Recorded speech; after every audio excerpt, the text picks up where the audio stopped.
साल था 2005। पंजाब में एक लड़का नया नया म्यूजिक इंडस्ट्री में उतरा। नाम था हृदयेश।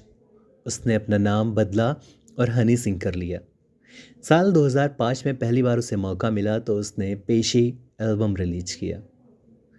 उसके बाद the beat, Soorma, rebirth, the next level, lockup, the beginning, the crown, dream, Khalaas, flock star, rising queen, Zanjeer, hard work, never done before, singing between the lines, Alfaaz, जट सूर में, Talwar, international villager, born this way, Desi Kalakaar, Honey 3.0, Mirza, तू मेरा मैं तेरा, बहुत सारे गाने गाए। हनी सिंह भारत के सबसे टॉप रैपर्स में से एक हैं। उनका क्रेज़ पूरी दुनिया में है। उन्होंने एक और गाना लॉन्च कर दिया है। गाने का टाइटल है मैनियॉक। इसका मतलब बहुत अलग अलग होता है।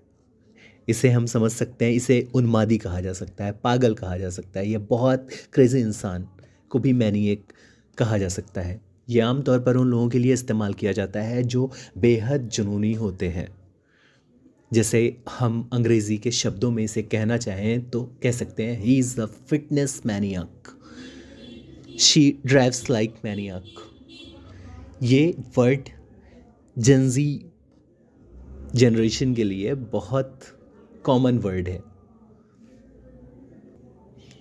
अब हनी सिंह है, उन्होंने एल्बम लॉन्च किया है तो लोग सुनेंगे ही। उन्होंने मैनियॉक के इस गाने में एक बहुत आम सी देसी लड़की को मौका दिया है। उसका गाना बहुत अजीब सा है। अगर उसकी वर्डिंग्स पे जाएंगे तो वो बहुत ही सेक्सिस्ट गाना है। लेकिन अगर इस नज़रिए से देखेंगे कि सड़क पर गाने वाली एक लड़की जिसे हनी सिंह के रैप में गाने का मौका मिल जाए, उसकी किस्मत बदल जाती है। उस सिंगर का नाम है रागिनी विश्वकर्मा। लोगों के मुंडन, छठ, बरही जैसे कार्यक्रम में वो गाना गाती है, शादियों में गाना गाती है। एक बहुत अच्छी कलाकार संघर्ष कर रही है। उसने बहुत सारे फ्लॉक सॉन्ग गाए हैं जो सदियों से प्रचलित हैं, जो लोग गाते आए हैं। उसने कुछ नया नहीं लिखा है या गाया है। वो लोक संगीत गाती रहती है। कुछ लोग तो ये भी कह रहे हैं कि वो सड़क पर भीख मांगती थी गाना गा के, लेकिन ऐसा शायद नहीं है। रागिनी विश्वकर्मा का नाम छाया हुआ है। कैसे वो अचानक से इंटरनेशनल फेम में आ गई उसने गाना गाया है। गाने के बोल ही थोड़े से अजीब हैं। दीदिया के देवरा, मतलब दीदी का देवर। इसके आगे जो कुछ भी है वो ऑब्जेक्शनेबल है, डेरोगेटरी है या सेक्सिस्ट है। इसे लेकर बहुत लंबी बहस हो सकती है। हनी सिंह कैसे रागिनी विश्वकर्मा को जाने, ये कहानी बेहद दिलचस्प है। रागिनी इन दिनों ना सोशल मीडिया पर बेहद पॉपुलर हो रही हैं। उनकी बहुत सारी तस्वीरें सोशल मीडिया पर इन दिनों वायरल हो रही हैं। वो बहुत अच्छा गाना गाती हैं, लोक संगीत गाती हैं। हनी सिंह की एक टीम ने रागिनी विश्वकर्मा से संपर्क किया, उन्हें मैसेज किया। उन्हें सिर्फ ये कहा गया कि उनका गाना बॉलीवुड में रिलीज होगा, लेकिन उन्हें खुद नहीं पता था कि वो हनी सिंह के साथ आने वाली हैं। दी हनी सिंह, यो हनी सिंह। रागिनी सोशल मीडिया पर खुद आके कहती हैं कि जब इस गाने के लिए उनसे 2 महीने पहले किसी विनोद वर्मा नाम के शख्स ने फ़ोन किया। उन्होंने कहा कि आपको बॉलीवुड में गाना है, लेकिन खुद रागिनी नहीं जानती थी कि उन्हें हनी सिंह के साथ गाना है। जब ये पूरा गाना आया, जब टीजर आया, तो अचानक से वो चर्चा में आ गई। दिलचस्प बात यह है कि रागिनी उत्तर प्रदेश के गोरखपुर के रहने वाली हैं। उनके परिवार के सदस्य मंदिर में ढोलक हारमोनियम पे गाना गाते हैं। जैसे मुंडन के लिए लोग आते हैं, लड़की देखने आते हैं, सगाई होती है मंदिर के आसपास, इन सारे पारिवारिक कार्यक्रमों में वो ढोलक बजा के गाना गाती हैं। वो खूब चर्चित होती हैं, इसी पैसे से उनका घर चलता है। अब हनी सिंह किसी को मौका दे दें तो वो अचानक से सुर्खियों में आ जाएगा। जाहिर सी बात है कि उनकी आवाज़ बहुत प्यारी है, बहुत अच्छा गाना गाती हैं। उनके गाने पे कोई सवाल नहीं उठा सकता।